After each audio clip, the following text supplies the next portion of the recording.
पंचकुला में Innova car की टक्कर से ऑटो चालक घायल। चंडी मंदिर टोल प्लाजा के पास इनोवा ने ऑटो को मारी टक्कर। घटना की सूचना पर डायर 112 की टीम ने संभाला मोर्चा।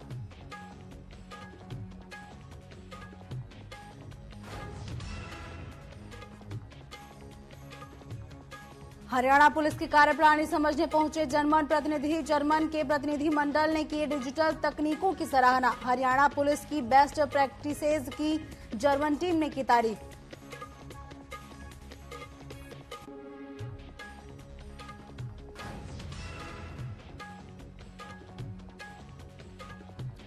जनहित समिति के हाफ मैराथन का पोस्टर किया जारी। हाफ मैराथन 17 नवंबर को चिल्ड्रन पार्क से होगा शुरू।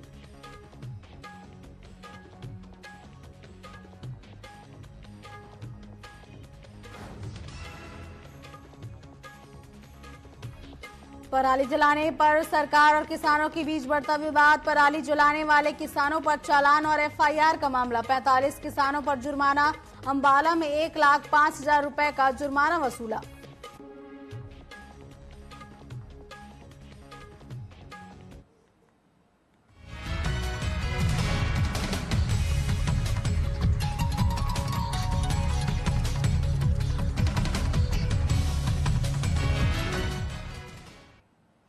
नमस्कार, स्वागत है आपका न्यूज अपडेट में। मैं हूं आपके साथ कमलेश्वरी साहू। चलिए रुक करते हैं खबरों की ओर, जहां मुख्यमंत्री नायब सिंह सैनी ने गुरुवार को शहरी स्थानीय निकायों के अधिकारियों के साथ बैठक में साफ सफाई को लेकर कड़े निर्देश दिए हैं। सीएम सैनी ने शहरों में स्वच्छता पर जोर देते हुए अधिकारियों को सख्त निर्देश दिए कि आगामी 1 माह में शहरों में सफाई व्यवस्था पर विशेष ध्यान दिया जाए। किसी भी शहर में कूड़े कचरे के ढेर नहीं दिखाई देने चाहिए। साथ ही सरकार का लक्ष्य स्वच्छता सर्वेक्षण रैंकिंग में हरियाणा को टॉप रैंक में लाना है।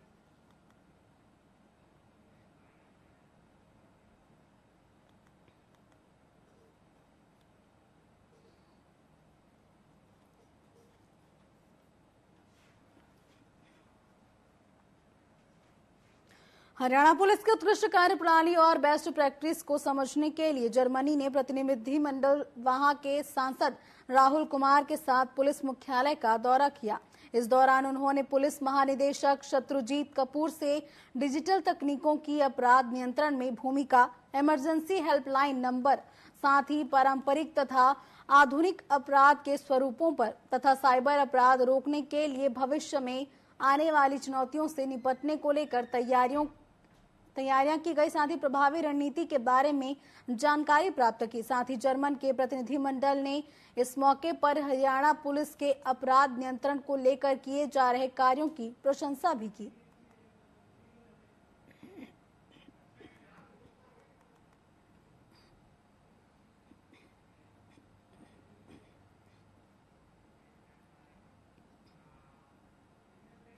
हरियाणा की पूर्व महिला हॉकी कप्तान रानी रामपाल ने हॉकी से संन्यास लेने की घोषणा की है। जहां उन्होंने शाहबाद कुरुक्षेत्र से अपने हॉकी सफर की शुरुआत की थी। अब ऐसे में रानी ने कहा कि अब उनके लिए एक नया अध्याय शुरू करने का समय आ गया है और हॉकी उनका जुनून और जीवन रहा है। रानी ने अपने साथियों, प्रशिक्षकों और प्रशंसकों का आभार भी व्यक्त किया।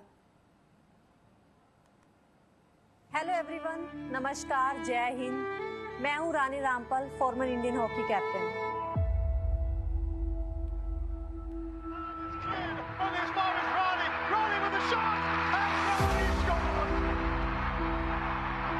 किसी भी खिलाड़ी के लिए बहुत ही मुश्किल डिसीजन रहता है अपनी लाइफ में, जो कि आज मैं डिसीजन लेने वाली हूँ। सो फाइनली वो समय आ गया कि जब मैं इंटरनेशनल हॉकी से अपनी रिटायरमेंट लेने जा रही हूँ।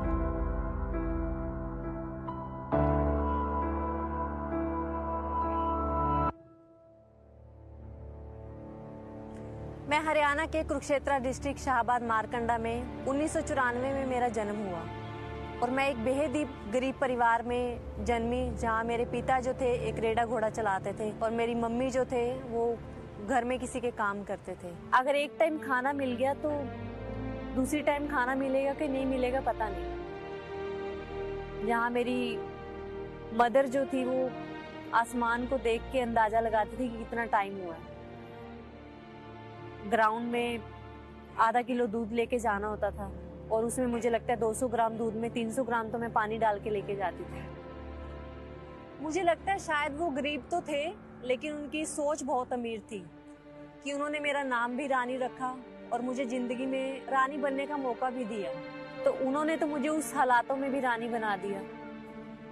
तो मुझे अब लगा कि शायद मुझे तो कुछ करना है ताकि मैं हॉकी के जरिए उनको एक राजा और रानी वाली लाइफ दे सकूं। अब माँ बाप के बाद मैं आपको एक ऐसे शख्स के बारे में बताना चाहती हूँ जिसका मेरी जिंदगी में बहुत बड़ा योगदान रहा, और वो है द्रोणाचार्य अवॉर्डी सरदार बलदेव सिंह जी। जब मैं पहली बार उनके पास गई थी तो उन्होंने मुझे देख के बोला कि तू इतनी पतली दुबली कैसे हॉकी खेलेगी। तो मुझे दुख तो बहुत हुआ, और जब मैं रात को घर गई तो मैंने बहुत सोचा कि जिंदगी में मुश्किल तो कुछ नहीं होता, मुश्किल हम बना लेते हैं। पर अगले दिन फिर जब मैं उनके पास वही जुनून के साथ गई कि मुझे हॉकी खेलनी है, तो मुझे लगता है वो मेरा जुनून देख के, मेरी जिद देख के उनको भी लगा कि शायद ये कुछ कर सकती है। और आज आप सबके सामने उसका जो नतीजा है वो है एक अच्छा कोच आपकी लाइफ कैसे बदल सकता है। किसी भी खिलाड़ी के लिए मुझे लगता है सबसे बड़ा दिन होता है जब उसको इंडियन जर्सी मिलती है। तो मुझे लगता है मेरे लिए भी एक बहुत बड़ा दिन था 2008 में जब मुझे इंडियन जर्सी मिली पहली बार इंडिया को रिप्रेजेंट करने के लिए। 14 साल की उम्र में जब मैंने 2010 सीनियर वर्ल्ड कप में डेब्यू किया, और वहां पे जो मैं थी टूर्नामेंट की बेस्ट जूनियर प्लेयर निकली। 2013 में जो मैंने जूनियर वर्ल्ड कप खेला उसमें ब्रॉन्ज मेडल पहली बार जीता, 2018 एशियन गेम्स में सिल्वर मेडल जीता, टोक्यो ओलंपिक्स में 4th फिनिश किया, 2017 एशिया कप में गोल्ड मेडल जीता, एंड बहुत ही अच्छी मेमोरीज रही। एंड मुझे लगता है उस तिरंगा के लिए खेलना ना, एक उससे बड़ी आपके लिए कोई बात नहीं हो सकती। और आज जब मैं पीछे मुड़ के देखती हूँ तो यकीन ही नहीं होता कि मैंने 254 मैच इंडिया के लिए खेले हैं, जिसमें से 205 इंटरनेशनल गोल किए हैं। तो मुझे लगता है कि शायद अगर मैं कर सकती हूँ तो कोई भी लड़की कर सकती है। तो मैं सेटबैक्स की बात करूँ तो मुझे लगता है शायद मेरा करियर जब शुरू हुआ था, शुरू होते ही मुझे इंजरी शुरू होगी, और इंजरी शुरू हुई तो बहुत सारे लोगों ने ये भी बोला कि ये लड़की कभी इंडिया के लिए नहीं खेल सकती। लेकिन मेरे माँ बाप, मेरे कोच थे, हमेशा बोलते थे कि तू रानी है, तू कभी हार नहीं मान सकती। उसने हमेशा ही मुझे उठने के लिए प्रेरित किया। जब मुझे पद्मश्री मिला 2020 में, तो हमारे जो माननीय प्रधानमंत्री श्री नरेंद्र मोदी जी, जब मेरे फादर साहब का हाथ पकड़ के उनको बोला, मुझे आपकी बेटी से ज्यादा गर्व आपके ऊपर है, क्योंकि आपने उस जमाने में लड़की को हॉकी खिलाया, शायद जब कोई सोचता भी नहीं था लड़कियों को खिलाने के लिए ना। सो मेरे लिए भी, मेरे फादर के लिए भी बहुत भावुक पल थे। मैं उन सभी लोगों का अपने तहे दिल से धन्यवाद करना चाहती हूँ जिन्होंने भी मुझे मेरे इस सफर में जो है मुझे बहुत मदद की। Haryana government, Orissa government, hockey India, sports authority of India, and to all my sponsors का थैंक्स करती हूँ, and all my hockey fans, well wishers, you know, आप लोगों की एनर्जी हमेशा ही मेरे साथ रही है। एंड मैं थैंक्स करती हूँ गवर्नमेंट ऑफ इंडिया का, जिन्होंने मुझे यू नो इतने अच्छे अच्छे ऑनर्स के साथ नवाजा, जैसे कि खेल रत्न अवार्ड, पद्मश्री, अर्जुन अवार्ड।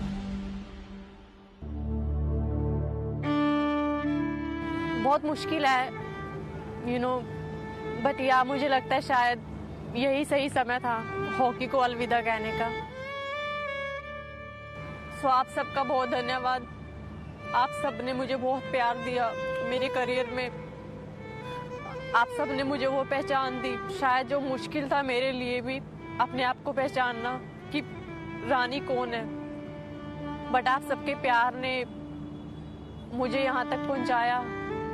सो मैं तहे दिल से आप सबका धन्यवाद करती हूँ, और हमेशा ही आप हॉकी को प्यार करते रहिए।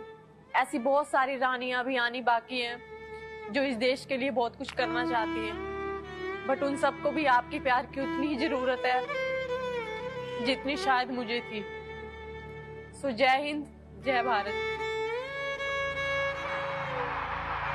She's done precious little in this contest, but when she is required, Rani finds the roof of the net.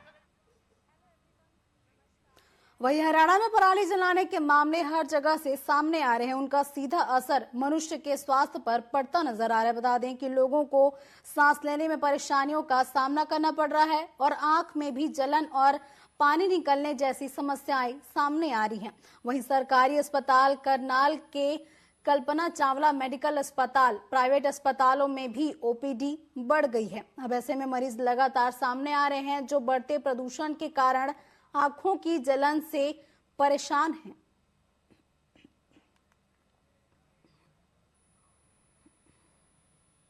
Sir मुझे थोड़ा आंखों में कोई दिक्कत हो रही है, थोड़ा जलन हो रही है आंखों में और नीड आ रही है, थोड़ा पानी भी थोड़ा थोड़ा आ रहा है, थोड़ा सांस लेने में दिक्कतें हो रही हैं, जैसे बाहर निकलते हैं जैसे जलन होती है कुछ। हाँ डेफिनेटली कुछ ओपीडी हमारी बड़ी है। पहले तो ऐसे केसेस नहीं आ रहे थे, लेकिन अब कुछ एक दिनों से आज भी तो कुछ केसेस आए हैं ऐसे जिनमें आंखों में जलन आना, पानी निकलना आ रहा है। शाम के समय हम लोगों से यही अपील करेंगे कि अगर जरूरी काम ना हो तो घर से बाहर ना निकलें, चश्मा लगाएं और अपनी आंखों को साफ ताजे पानी से धोएं। हाँ देखिए सर, कोई भी धुआं होगा, चाहे वो पटाखों का हो, चाहे वो पराली का हो, उसने असर डालना ही डालना है, क्योंकि वो वातावरण को दूषित करता है। उसका हमारे छाती पे, फेफड़ों में असर होता है, आंखों पे असर होता है। तो इसीलिए हमारे लोगों से ये अपील है कि धुएं को ना फैलाएं, पटाखे ना चलाएं और अपने पर्यावरण को साफ सुथरा रखें, उसको दूषित ना करें। करनाल में पुलिस ने एक महिला के ब्लाइंड मर्डर की गुत्थी को सुलझाने में बड़ी सफलता हासिल की है, जहां पुलिस ने हत्या करने वाले 2 आरोपियों को गिरफ्तार कर लिया है। दरअसल महिला अपने पति को छोड़कर संजीत नाम के व्यक्ति के साथ रहने लगी थी, लेकिन 20 अगस्त को दोनों के बीच कहासुनी हुई, जिसके बाद संजीत ने पूजा का गला दबाकर उसकी हत्या कर दी। हत्या के बाद आरोपी ने अपने भतीजे के साथ शव को गन्ने की खेत में फेंक दिया था, लेकिन अब पुलिस ने आरोपी और उसके भतीजे को गिरफ्तार कर लिया है।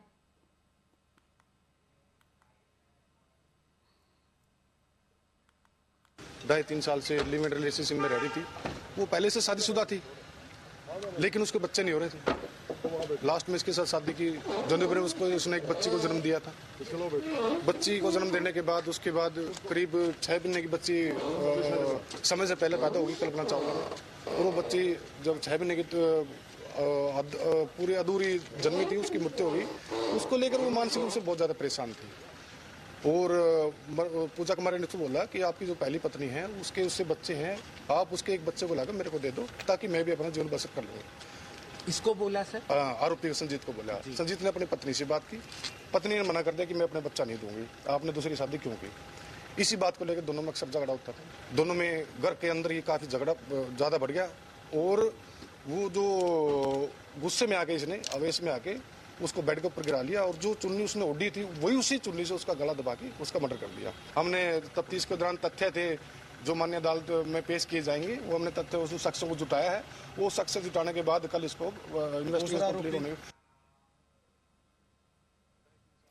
पराली जलाने के मुद्दे पर हरियाणा में सरकार और किसानों के बीच महाभारत छिड़ती दिखाई दे रही है, जहां सरकार के आदेशों पर अब पराली जलाने वाले किसानों पर चालानी कार्रवाई के साथ ही एफआईआर भी दर्ज करवाई जा रही है। अंबाला में कृषि अधिकारी ने जानकारी दी है कि 45 किसान से लगभग 1 लाख का जुर्माना वसूला गया है और 3 किसानों के खिलाफ एफआईआर भी दर्ज करवाई गई है।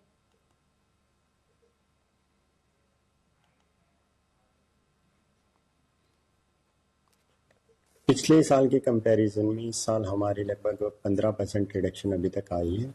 पिछले साल अभी तक जो 21 अक्टूबर है तब तक हमारे 95 केसेस थे। इस बार 73 केसेस हरसक ने रिपोर्ट किए हैं, जिनमें से भी 45 केसेस में ओनली खेतों में आग लगी मिली है, दूसरी फॉल्स लोकेशन आई थी। इन सभी किसानों के हमने 45 किसानों से हमने कंपनसेशन चार्ज कलेक्ट कर लिया है। देखिए जी, अब गांव में बेलर मशीन तो है नहीं, हर गांव में ये आग लग रही है और आग लगाने के बाद जिम्मेदारों के पास मुकदमे दर्ज हो रहे हैं। गांव सलीमपुर डेरे में 2 लेडीज के पास मुकदमा दर्ज किया गया है। अब मैं उनसे ये पूछना चाहूँ, एक जिम्मेदार के पास 5 एकड़ जमीन है और 5 एकड़ वाला बेलर मशीन नहीं ले सकता और ना ही सुपर सीडर ले सकता। सरकार बोल रही है हम 1000 रुपए दे रहे, हम ये बोल रहे 1000 रुपये हम हमारे से लो, हमारे खेत तैयार करके दे दो गेहूं के लिए। अंबाला में भारतीय किसान यूनियन ने गुरुवार को धान से भरे ट्रकों को रोक लिया। साथ ही किसानों ने आरोप लगाया कि आड़ती और प्रशासन की मिलीभगत से बिना वजन किए ही धान के ट्रकों को सेलर में भेजा जा रहा है। मौके से किसी भी ट्रक में वजन की पर्ची नहीं मिली। वहीं मामले की सूचना पाते ही अनाज मंडी हैफेड अधिकारी और एसडीएम दर्शन कुमार मौके पर पहुंचे। किसान यूनियन पदाधिकारियों का कहना है कि 2 दिनों से अंबाला शहर अनाज मंडी का कांटा बंद है। मंडी प्रशासन बिना वजन करवाए ही धान के ट्रकों को सेलर में भेज रही है।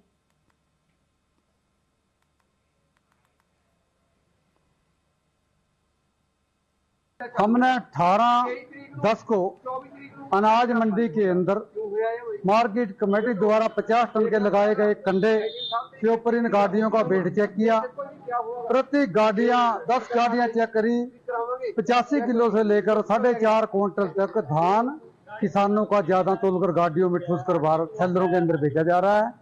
हमने जब हैफेड से डीएफसी से गेट पास मांगने की बात की है तो उन्होंने समझ लिया कि किसान यूनियन शहीद भगत सिंह आगामी कार्रवाई करने के लिए है तैयार है। ट्रक आज हमें पता चला कि ट्रक के जो हैं वो बिना तोल के जा रहे हैं मंडी से, तो हमें पता चला तो हम वहीं खड़े दिखाने लगे मेयर जी सिंह खाना। तो एक गाड़ी निकली छोटी मंडी से, वो ऐसे ही बाहर आ गई तो हमने पीछे गाड़ी लगाई और यहाँ हमने रोक लिया उसको। हमने पूछा भाई इसका गेट पास वगैरह जो भी है वजन कहाँ है? वो कह रहे जी गेट पास तो है लेकिन आप चेक कर लो इसको, लेकिन वजन नहीं है। ये कह रहे हैं इन गड्डियों का कंडा नहीं हुआ है। मैं आपको बताना चाहता हूँ जैसे माल मंडी के अंदर किसान लेके आता है, वहाँ एजेंसी खरीदती है और मौके पर किसान अपना कंडा करवाता है। वहाँ पर कंडा कोई खराब हो गया मंडी गेट के ऊपर, ये क्या कंडा नहीं है इनका, दोबारा हम कंडा करवा रहे हैं। हमारी बात होगी किसानों से, ये बता रहे 2 दिन में क्या है, वो आड़ती कह रहे हैं वहाँ भीड़ लग रही है बहुत ज्यादा। जैसे एजेंसी माल खरीदती है उस टाइम तोल करती है, इसका किसान के सामने तोल होता है। वो ऑब्जेक्शन उस टाइम किसी किसान ने दिया होता है तो वो भी हमारे संज्ञान में नहीं आता है। मैंने किसानों को बोला है भी ऐसा कोई मामला आता है, कोई आड़ती या एजेंसी कोई तोल में कोई फर्क कर रही है तो हमारे को बता सकते हो। वहीं चंडी के माफ कीजिएगा पंचकुला के चंडी मंदिर के टोल प्लाजा के पास कार ने रिक्शा चालक को टक्कर मार दी। जहां इस हादसे में ऑटो चालक रिक्शा के चेहरे पर कई चोटें आई हैं। साथ ही घटना की सूचना मिलने के बाद पुलिस भी मौके पर पहुंची और मामले को लेकर जांच पड़ताल शुरू कर दी है। पुलिस का कहना है कि दोनों में जो सहमति बनेगी उसके आधार पर कार्रवाई की जाएगी।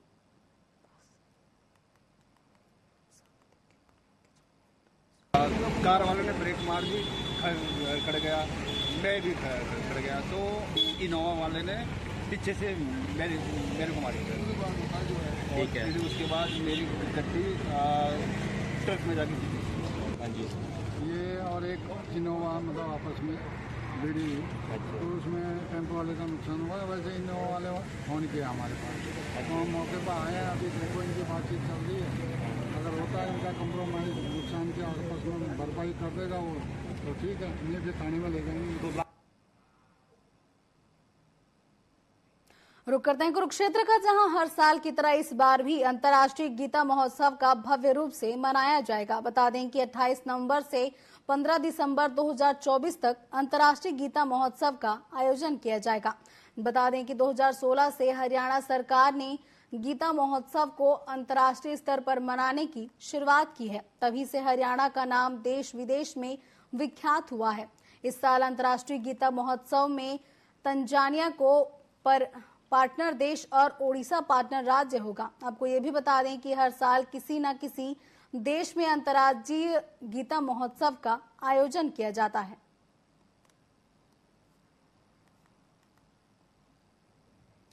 कुरुक्षेत्र में त्योहारी सीजन में फूड सेफ्टी डिपार्टमेंट अलर्ट पर है, जहां district food safety officer Amit Kamboj ने दल बल सहित एक रसगुल्ला फैक्ट्री पर दबिश देकर 4 सैंपल लिए। साथ ही अमित कंबोज ने बताया कि बीते वर्ष 114 सैंपल लिए गए थे, जिनमें से 18 सैंपल सब स्टैंडर्ड फेल निकलने के लगभग 2,50,000 रुपए का जुर्माना करने के साथ साथ कुछ मामलों को अदालत में भेजा गया था। चाहे वो कोई घर में काम कर रहा है, फूड जो भी बेच रहा है, स्पेसिफिकली जो दिवाली पे बिकने वाले फूड्स हैं उनका हमने अभियान चलाया हुआ है। लगातार सैंपलिंग की जा रही है विभाग की तरफ से और ये जारी रहेगी जब तक कि त्यौहार चल रहा है तब तक। तब तक कितने सैंपल्स लिए हुए? अभी कुरुक्षेत्र जिले की अगर बात करें तो हम 30 से ज़्यादा लीगल सैंपल्स यहाँ से जा चुके हैं और चंडीगढ़ फूड लैब से जैसे ही रिपोर्ट आएगी फिर आगामी कार्रवाई उस पर हम करते हैं। करनाल पुलिस की सीआईए असंध शाखा ने एक ऐसे 3 बदमाशों को गिरफ्तार किया है जिन्होंने निहंस गुलर रोड पर ट्रैक्टर ट्राली की लूट की वारदात को अंजाम दिया था। कार सवार तीनों बदमाशों ने ट्रैक्टर चालक के आगे गाड़ी अड़ाकर ट्रैक्टर ट्रॉली लूट कर फरार हो गए थे। बताया जा रहा है कि पकड़े गए तीनों आरोपी पहले भी चोरी के मामले में जेल में रह चुके हैं। पैसों की जरूरत के लिए इन्होंने लूट की वारदात को अंजाम दिया था।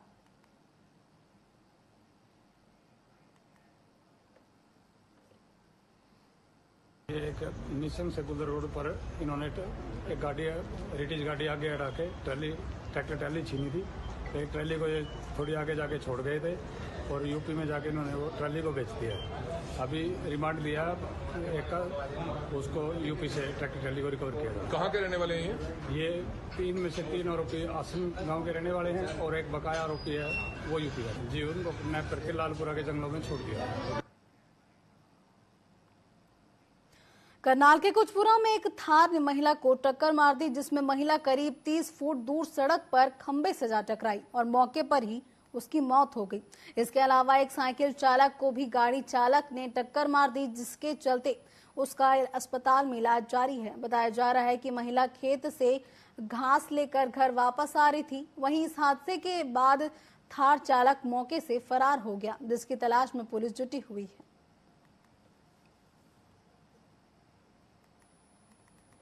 भाई साहब लापरवाही से ज्यादा चल रहा था वो, और बिल्कुल साइड में थी। ये लेडीज है ना, साइड में थी बिल्कुल। तो एक हो रहा है जिसके मान ले लगी है ना टक्कर, साइड लगी है, वो बच गया बेचारा। साइकिल वाला था तो उसको भी टक्कर लगी है, वो बच गया थोड़ा। कुचपुरा के रहने वाले? कुचपुरा निसिंग के पास। आज सुबह ये तूड़ी लेने के लिए निकली थी और साइड में थी बिल्कुल, वो टक्कर मार के चले गया। वो मान ले जैसे टक्कर लगी ना खंबे में लगी। थार गाड़ी वाला 50 फुट दूर गई है थार गाड़ी वाला। हाँ जी। न्यूज अपडेट में फिलहाल बस इतना ही। आप बने रहिए TV24 के साथ। नमस्कार।